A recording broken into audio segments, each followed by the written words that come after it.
Deep in the untouched belly of America's wilderness, where trees knot together like a cage and silence hangs heavier than air, a group of 5 friends vanished into a nightmare that would follow them for the rest of their lives. It wasn't supposed to be horror. It was supposed to be an adventure. They were city kids, suffocating under fluorescent lights and endless traffic. What they craved was freedom and escape. And then, online, buried in a corner of a forgotten forum, they found it. Coordinates, just numbers, attached to a thread titled, "The Cabin That Shouldn't Exist." They laughed about it at first, daring each other to go. It sounded ridiculous. A cabin in the middle of nowhere, no history, no map, no photos. Perfect. It was exactly the kind of reckless thrill they lived for. So one Friday afternoon, they piled into an old SUV and drove off. 5 friends chasing a story that should have stayed hidden. The drive into nowhere.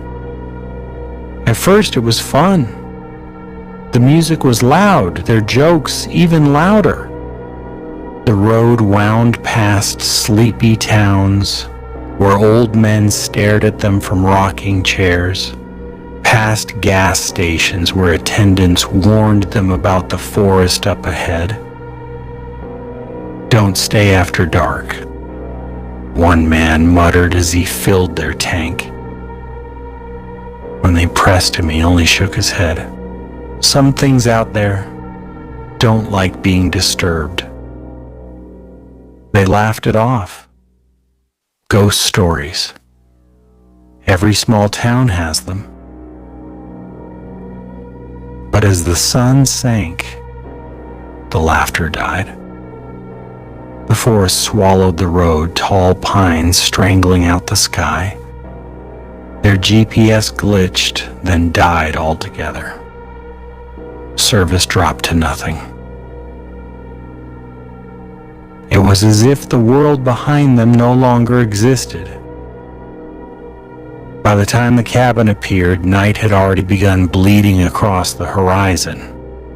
The cabin. It wasn't welcoming.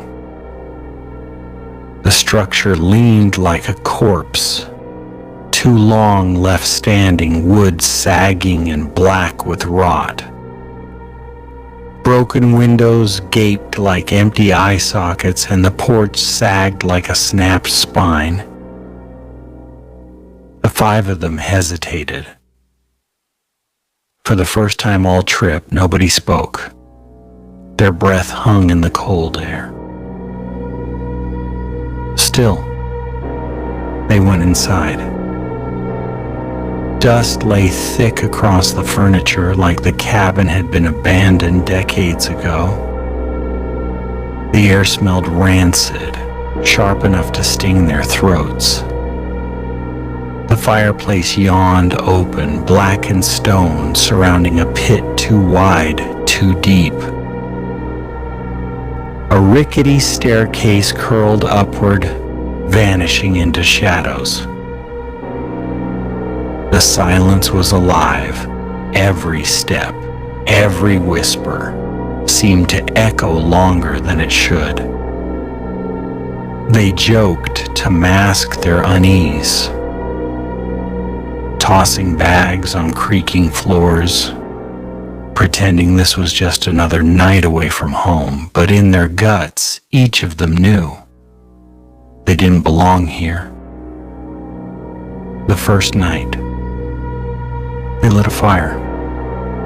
Orange light danced across the walls, carving grotesque shapes in the dark. They ate cold food, huddled close, their laughter forced.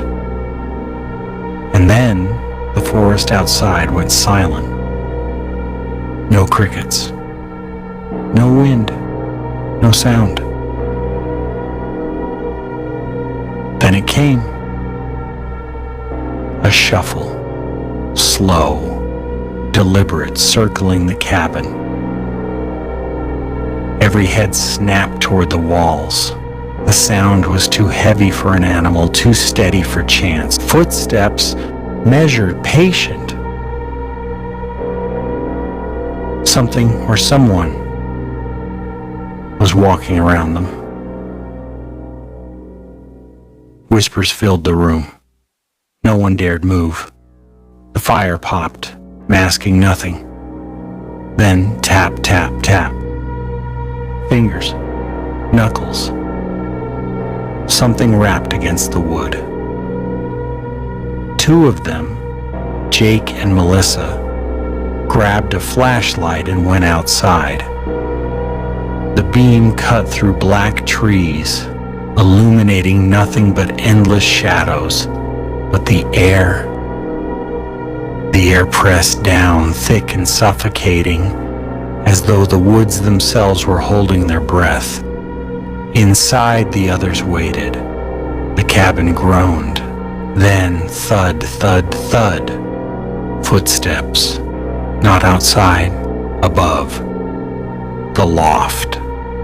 The sound was undeniable. Boots pressing into floorboards above them. The loft.